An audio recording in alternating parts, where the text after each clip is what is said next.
So thrilled that you're all here. We got representatives of the property owner, we got representatives of Mercyhurst, Warren High School, Warren County, we have neighbors. The Robert H. Jackson Center are all gathered here for really the commencement of a phase 2 of a unique partnership. A partnership among the Robert Jackson Center, Mercyhurst University, and Glendorn, and we thank you, Jack, for that. A little bit of back history. In 2002, Julia Craighill, granddaughter of Robert Jackson, together with John Baird, professor of law, and the Robert H. Jackson biographer, decided we would try to find the foundation. And we stood on the bridge, which we crossed, which didn't have quite the supports that it has today. And we looked, and Julia's son, Bo, and daughter and friend were kind of roaming the area here, and all of a sudden they scream, they yell, we found it, Geraldo Rivera style. And sure enough, the foundation was found. You will see when you go through it, there's actually a basement. Shortly after we got here, the biographer in a excitement mode jumps right into the basement. You'll actually see some of that on YouTube. And he's scouring around, picking up a doorknob that inevitably Robert Jackson touched as a 5-year-old. There's no question in our mind that was the case, and that's what we have. So that started 2002, and there was always kind of a seed planted in the back of our mind to maybe do something with this site. Now, we don't own the property. At the time, the McChesneys owned the property, and they were gracious in letting us come on it, but nothing more than that. A few years ago, Jim Johnson, right here, who was our CEO at the Robert Jackson Center and also Deputy Chief Prosecutor at the Sierra Leone Tribunal, think Charles Taylor, was speaking at Warren. He spoke at Warren. We gathered together. Gary Weber and all the staff had a meal for us, and they said, what's next? So the idea was to perhaps get some Eagle Scouts, to have some Eagle Scouts would come up here, clean this area. But we unfortunately learned through Jack's introductions that this was used and continues to be used as a hunting fishing preserve. Didn't lend itself to students coming and going and things like that. So I came back the next year, and sitting next to Matt Jones, stood up and publicly for the very first time, I must tell you, I admitted failure.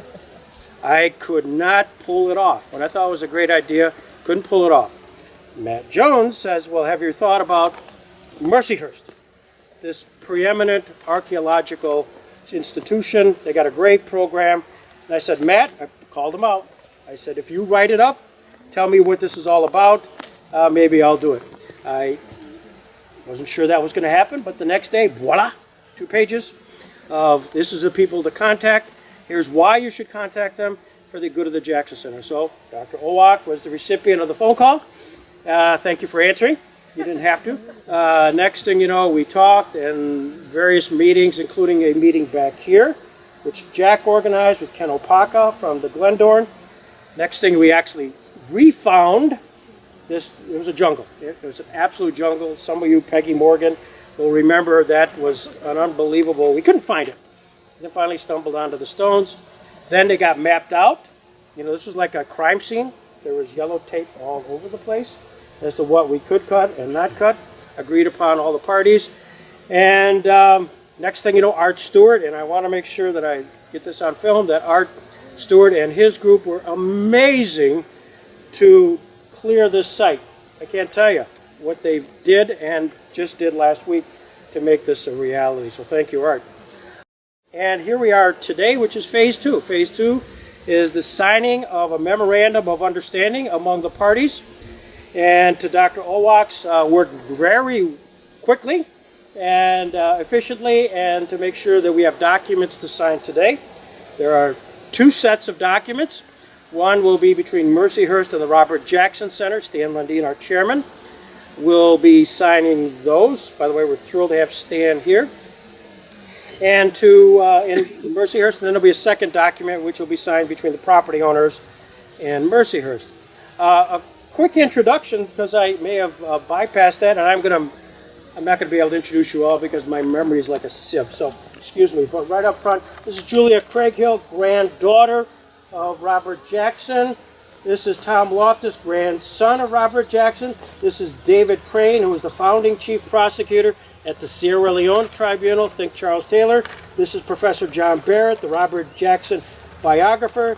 This is Jack Davies. He's the representative of the owner here. He's a hotshot. He's the guy that makes this all possible.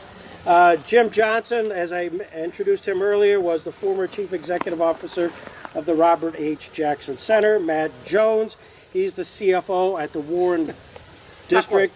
I don't know, he's got a better term, but he says he can write all the grants, make things happen. He's a very important guy, according to Matt. That's how I know Matt from another life. As you said, Eric Kern, representing Warren County, and the Commissioner, Ben Cafferlin, etc. And there's a whole lot of Mercyhurst people here.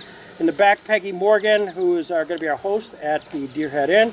Stan Lundeen, again, our chairman, former lieutenant governor of New York, former congressman in the United States Congress.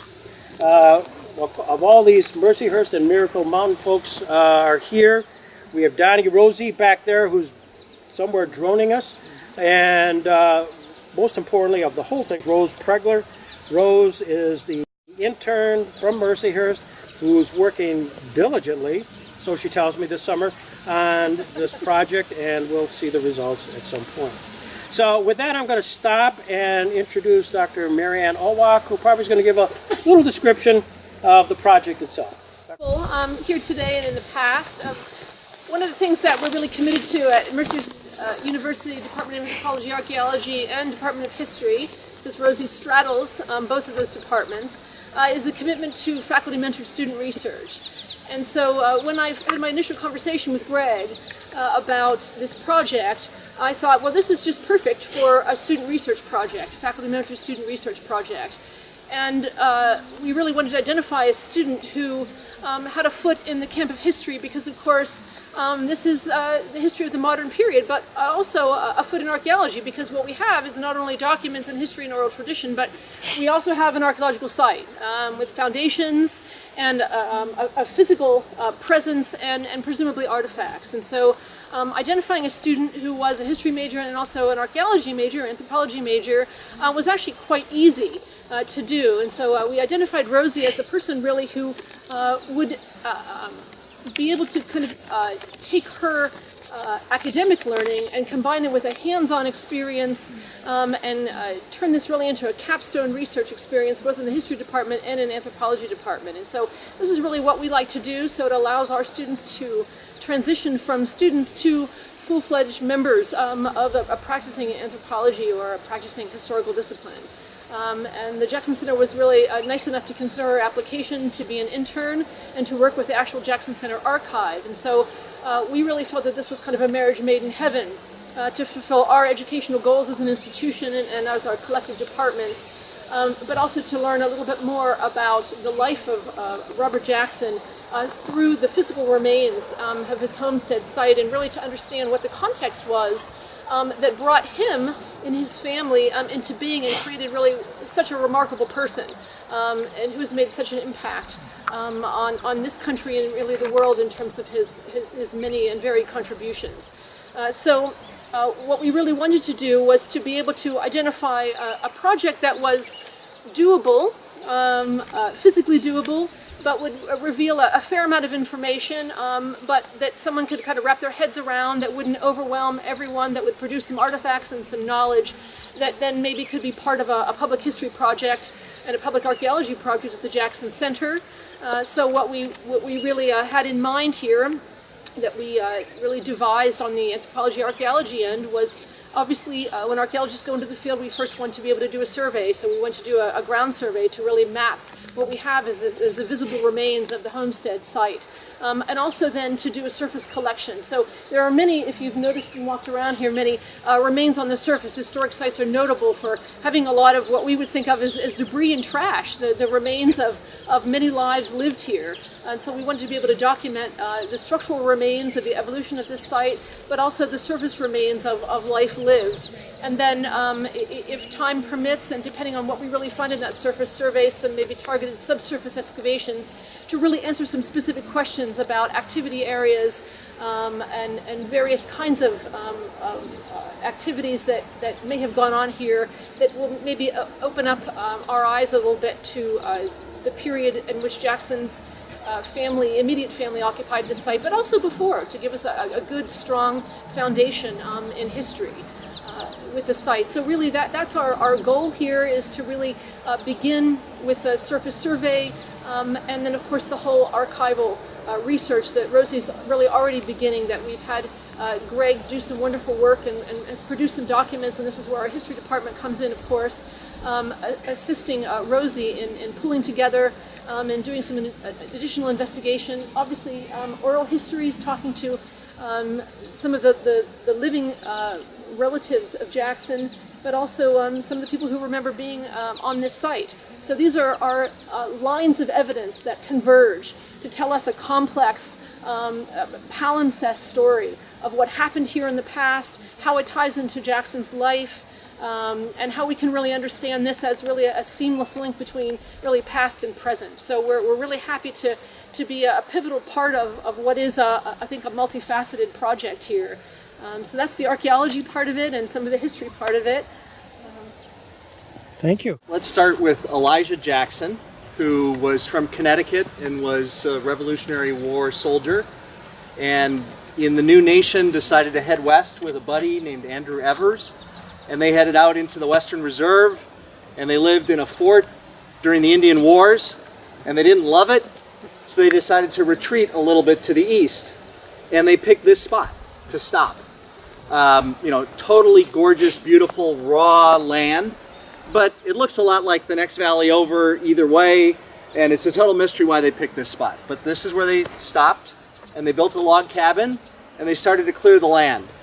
And when you go up on the knoll there and look down into the pasture area, think of a thickly forested landscape, and then think about guys with handsaws clearing it, and your mind will be boggled. But they did, and they hauled the wood out, and they lumbered it, and they floated it down the river, and they shingled it, and they sold lumber in Pittsburgh, and kind of made their way economically. And they found some women, and then this became the Jackson farm with Elijah Jackson and his wife, and Andrew Evers went elsewhere, and that was his farm with his wife.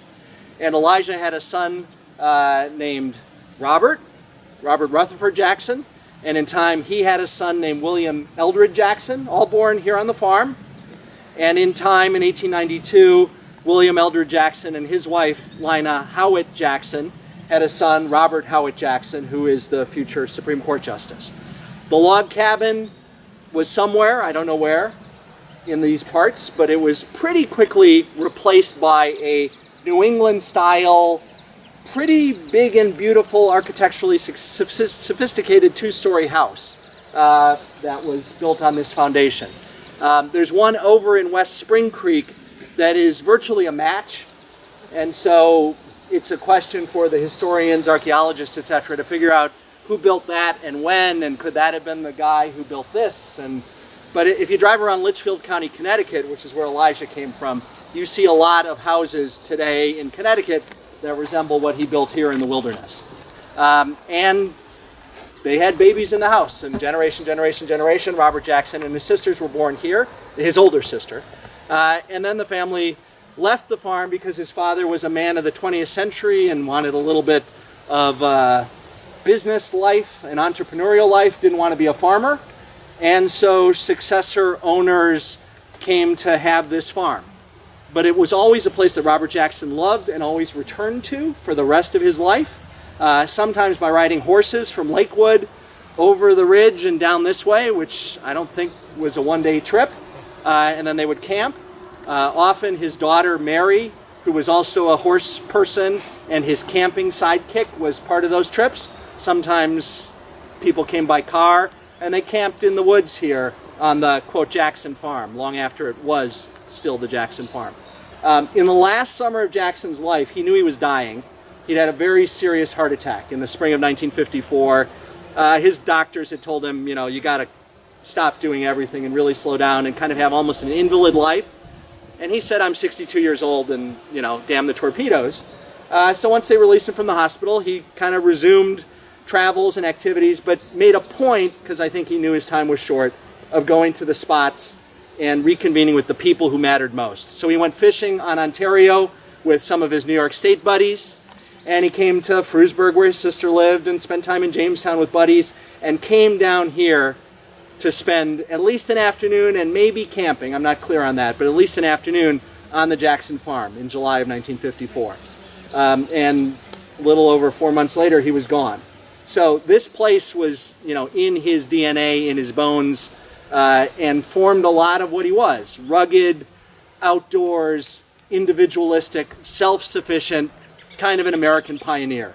And so recapturing this place and some of its history through the historiography, the archaeology, the oral history taking and so forth, really gets our hand on Robert Jackson in a fundamental sense. So I'm extremely grateful for everybody's work in this phase and looking forward to the next phase. Yeah, no, my recollections of this farm are really from the 60s, 70s.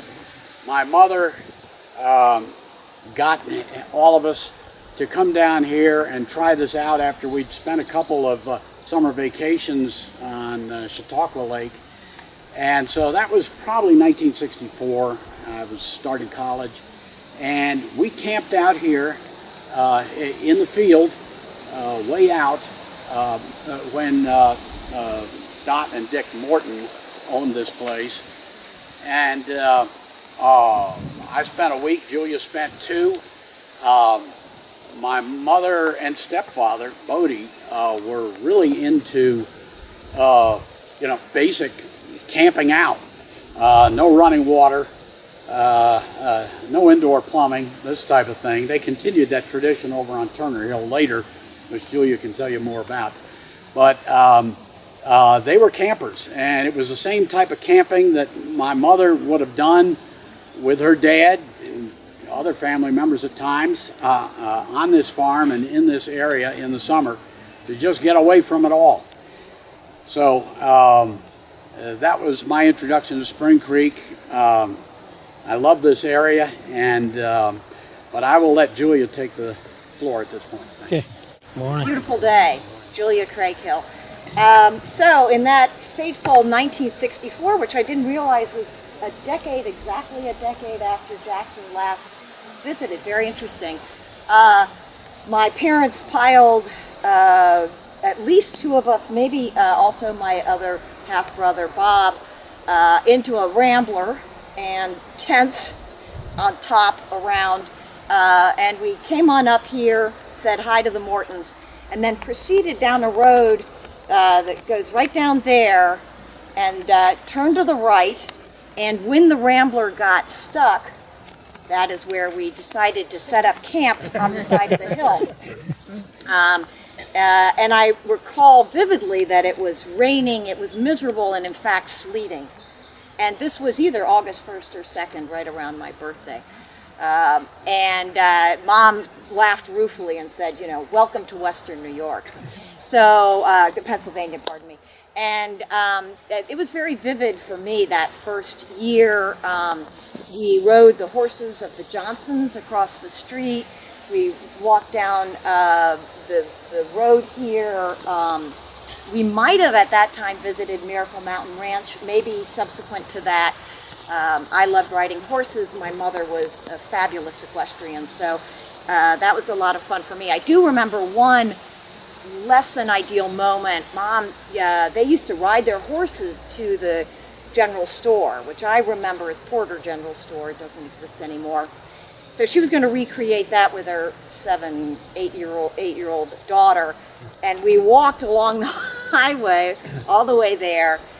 She dragged me back, and by the time we crossed the bridge, she had it, and she just left me alone.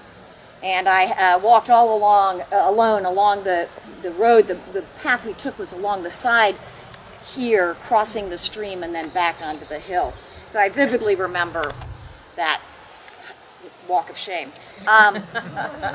But she would tell stories about as them traveling here. It was a 2-day trip. They stopped in Sugar Grove, and they stayed at someone's house who was, I believe, a trainer at the farm, whose name I can't remember.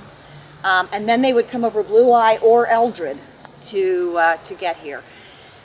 So lots of stories about that. I think that summer sort of cemented for us that this was going to be the next vacation spot. The subsequent year, they shopped for a place to build a cabin, settling on a plot of land purchased from Rob Cafferlin on Turner Hill, where we, at that time, it's grown up now, we looked right across to Jackson Hill and over to Eldred Hill. So literally land of our ancestors. And then I spent every summer there for the next 10 years, and then on and off until the 80s. So this is wonderful to be here, and I'm really thrilled. Thank you very much. Thanks, Julia.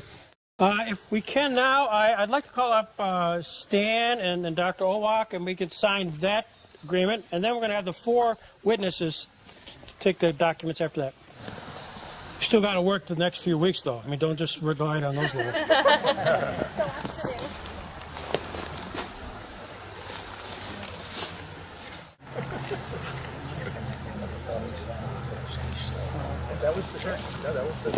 You've signed, so now I would like the 4 witnesses. We have 4 chairs for the 4 witnesses. Julia? These are personal guarantees. We just buy the farm. Yeah, let's stay in the shade. Received his diploma from Robert H. Jackson and walked off the stage and hit the beaches of Normandy and walked across Europe and banged into the Soviet Army about 9 months later.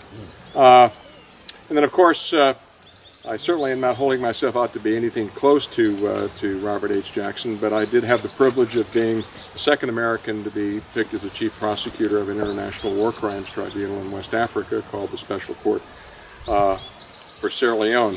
Another interesting historical twist, I think John will find this interesting. Robert H. Jackson was scheduled to dedicate, I used to teach at Syracuse University as a law school professor. I retire next month. Was supposed to dedicate what now is our old law school, E.I. Whitehall. Jackson was supposed to give cut the ribbon and give some remarks at Syracuse University, and he passed away, I believe, a couple days prior to that, and so his remarks were sent up to the law school and they were read posthumously, so he actually did do that. And when I received a particular honor from the university, I actually took Robert Jackson's remarks and used them to counterpoint my remarks, and they dovetailed very, very nicely. So I do have also, and of course I've been a very proud member of the Jackson Board for quite some time. So there is some Jackson roots here as well for me, both personally and professionally. So thank you all for coming out and for the support. Really, this is going to be a very important historical site for those of us who admire Robert Jackson. Thank you. Thanks, David. Thrilled that this is to Dr. Owak for turning this around so quickly. We had a conference at the Jackson Center. We thought it would be spectacular to do it on the 24th when all of you would be in town for a variety of reasons that are going on at Chautauqua Institution the next couple of days. And so here we are. And so thrilled that all of you dropped what you were doing on vacation days. Some of you are probably not at school. And so thrilled to come, and delighted that Donnie, you were able to spend time today and do something that we didn't think could be done, drone it, which is terrific. Our next stop, after you certainly take time to take a look, some of you have not even seen the site, walk around, and we have a lot of talent, Mercyhurst talent here, who's been here, who knows kind of what's going to happen. So feel free to ask them. And then we're going to be at the Deer Head Inn, lunch, and courtesy of Peggy Morgan, thank you very much. And for that, we draw closure, and thank you very much.